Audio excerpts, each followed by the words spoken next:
Okay, I don't know how to start. And a lot of things have been overwhelming for me lately, just with the information. And I'm gonna go back to my first PTLI class, and I felt uncomfortable. And I didn't get to go to the first meeting or the first two classes, so no one really knew me. And I remember I got divided, and I was for the side of mixed races or not mixed races, you know, only staying inside your culture. And mine was to only stay inside our culture. And I remember all these points being brought up, and they weren't my feelings, you know what I'm saying? But I remember feeling them and thinking them like they were mine, you know what I'm saying? Like that empowerment from other people that I have felt throughout the years, you know, through, you know, Black culture, through Asian culture, through Hispanic cultures, where it's like they didn't want us to breed with us, with Americans, because they didn't want to lose what little bit of culture they were allowed to keep. You know what I'm saying? Their grandparents struggled, and their mothers, whatever, to struggle to keep, you know, their native tongue and their ways and their medicine and their herbs. And, you know, I felt that when I spoke for that. And it hurt, you know, it hurt to say that in front of people, you know, because here I've, you know, been thinking like, okay, I've been a little mixed, whatever, but, you know, I'm pale enough to fit in with the white people, so okay. But I've been shared with pain, you know what I'm saying? I've been giving people's pain of their break, and they can't take it, and they're just stand there and just be forced to live in a life that they know is detrimental to them, that is demeaning to them, that is insulting to them, you know what I'm saying? That mocks and makes fun of their culture. So since that class, a lot of things have come up. And I've been interacting with different people on Instagram and YouTube, and it just, I don't know, a lot of things that came around where people are speaking about their race, and, you know, you can't take that personal, you know what I'm saying? And people, you know, one of them came up where it's like, if you support Black, you're breeding Black. And I remember sitting in front of my friend, and I was like, you know, I understand that. Like, there's tribes that were genocide that will never see them. And then the rest of the tribes are just left in shatters, you know what I'm saying? And I felt like that with Noah. Like, I gotta preserve his heritage, you know, for him, for his child. And I'm like, how am I gonna do that? I was raised Americanized with the TV and, you know, the school system. I was dumbed down and ignorant and bred in hate and fear. How am I gonna offer him something that we've erased from our culture? So I found this new form of acceptance of people really clinging on to it. And I've learned a lot about just what rights and equality would actually mean for people. And it's not something that, you know, people are offering to themselves, so how are they going to offer it to others?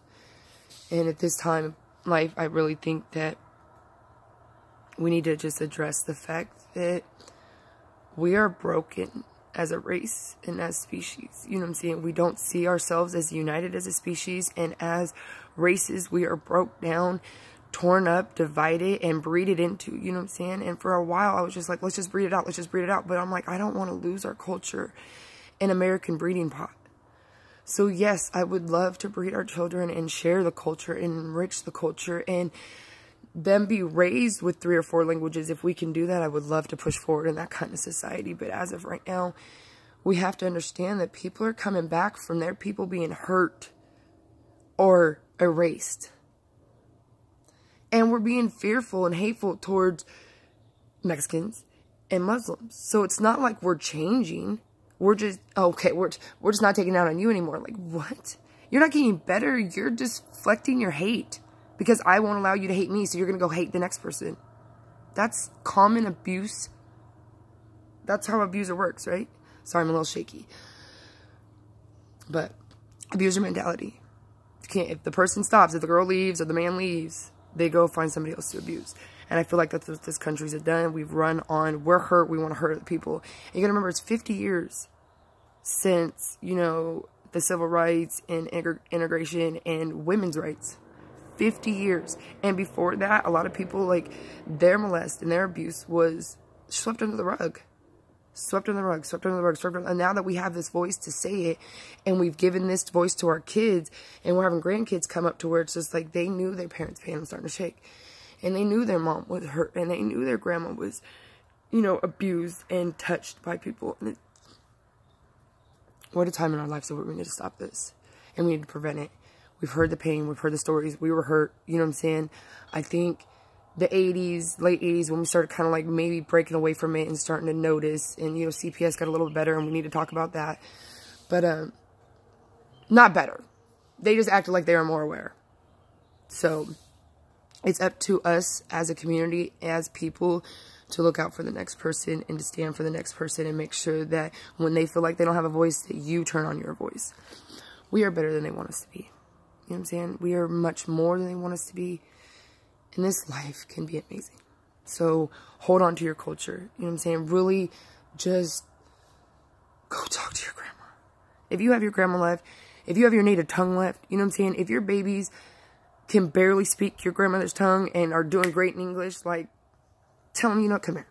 You know, go to your school and make sure they're being offered their native tongue. You guys deserve that. That is what America is, right?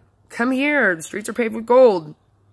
Well, it took us couple 100 years, but we're getting there. We will pave these streets with gold, and everybody will be accepted, and everybody will be loved, and we'll, you know, this will just be distant nightmares. Okay, this will be tales that, you know, we tell our children. Like, it won't be like, oh, the tales of the devil or going to hell. It'll be like, oh, you don't want to go back to this kind of living. Look what humans were doing to each other. Okay, so they say we won't see the change in our days, but we will. We'll see it in our children. So, I love you guys. Sorry, I'm a little scattered brain, and, I don't know why I'm nervous, but here it is. Please share with me every thought, opinion, whatever, and, let me get to know you so I can understand you.